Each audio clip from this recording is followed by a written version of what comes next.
episode number 70 of the Better Not Perfect Show. I am your host, Dan Martin. It is Monday in November. It is pretty beautiful here in Miami Beach, not gonna lie. The windows are open. It is breezy. I am feeling okay. Today we are going to talk about the 3 things you need to succeed in fitness. Before I go too much further than that, I want to encourage you to go join my Facebook group if you're not already a member of it. I'll link it down below in the comments. If you're watching this live, go ahead and hit a live down in the comments. If you're watching the replay, give me that hashtag replay. It helps me know that you are tuning in and when you're tuning in so that I can best plan these out. Okay, so before we delve further into the 3 things that you need to succeed in fitness, let us talk more about what that word fitness means. It's more than just like, yo, I do some bicep curls, I'm a gym bro.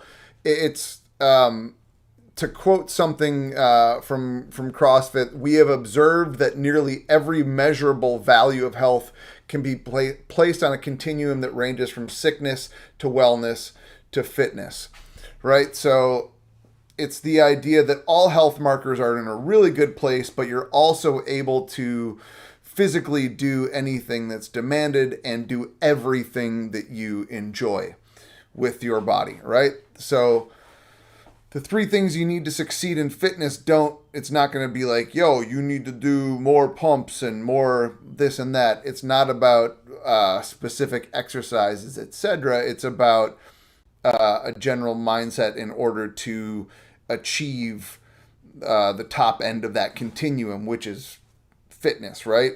Sickness, wellness, fitness. So the number one thing that I feel that you need to succeed with fitness, and this has helped me immeasurably along the way, is a goal, right? I believe that it should be a pretty specific goal. For me, general goals like feel better, look better, vague ideas like that don't really help that much. Whereas something very specific like climb a mountain or run a 10K or even something different along the lines of feel great enough about myself that I'm comfortable doing XYZ. I remember an older woman that I worked with had a very specific goal of going to Target, Whole Foods, and one other store without sitting down to take a break. And that was the goal she wanted to achieve. And I love that because it was specific to her, right? She didn't want to run a marathon or climb a mountain. She wanted to be able to do the things that made her life whole, right? So number one thing is having a specific goal. For me, this helps me immeasurably with training. For a lot of time in 2019 and 2020, it was training for the High Rocks stuff, right? Training for those races took a lot of mental and physical effort.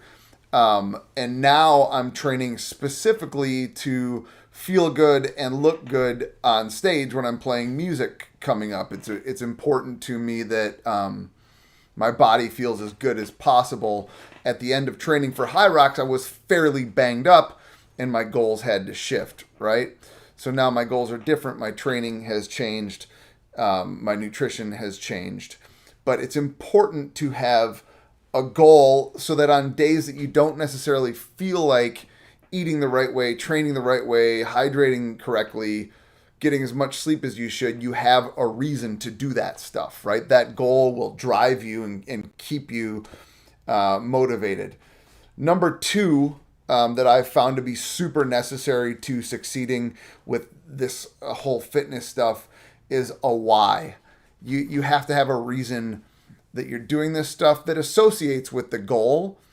But you have to, and a lot of people will use things like staying healthy for their kids. That's personally my reason. I want to be able to move with, my boys are 6 right now. My youngest twins are 6.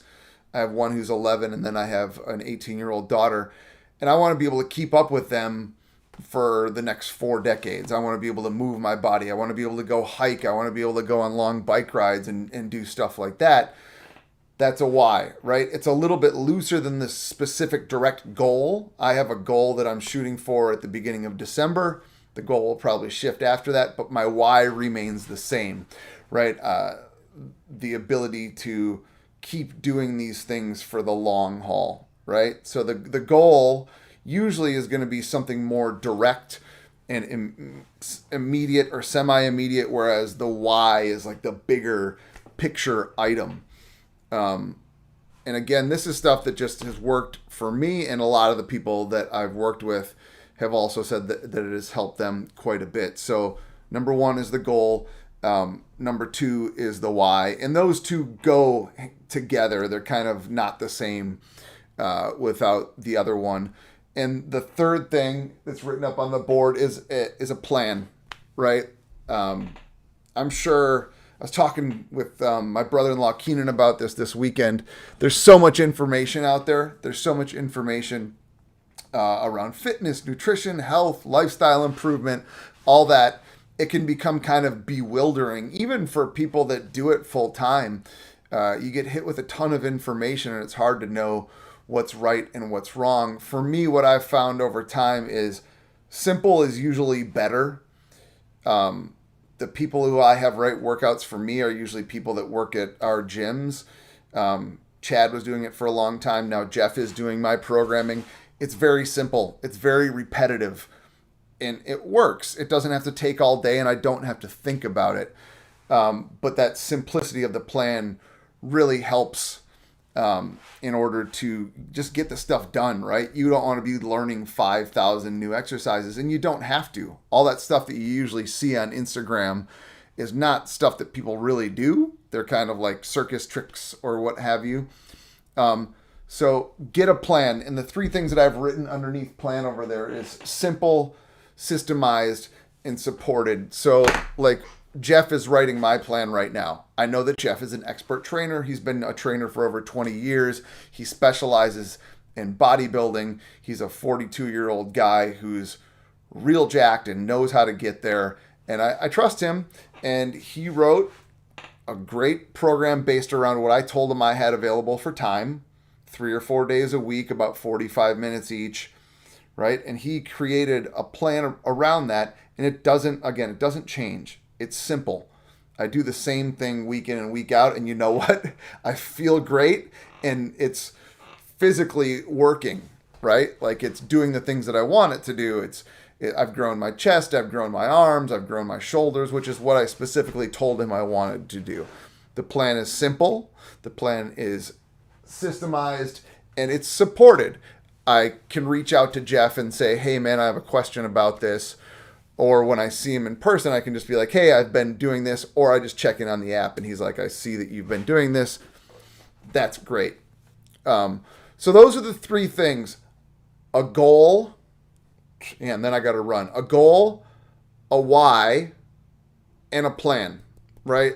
Those are the key ingredients for success. And you can say things like consistency and all that, but that's kind of assumed, unfortunately or unfortunately. That's something that's assumed if you're going to do a program that you're going to be consistent with it, because everybody knows if you're not consistent with it, it's just not going to work. Goal, why, and a plan. If you're just tuning in late, watch it back in a second. This is episode number 70 of the Better Not Perfect Show. And I got to say, this is probably one of the more valuable ones. If you do this. Oh, if you want a copy of the free resource guide that I just updated and I'm sending out to people on Messenger, just drop a me or a send it in the comments and I'll get it over to you. Enjoy the rest of your day, guys. I got to run. Had a blast as always doing this. I will be back tomorrow, guaranteed.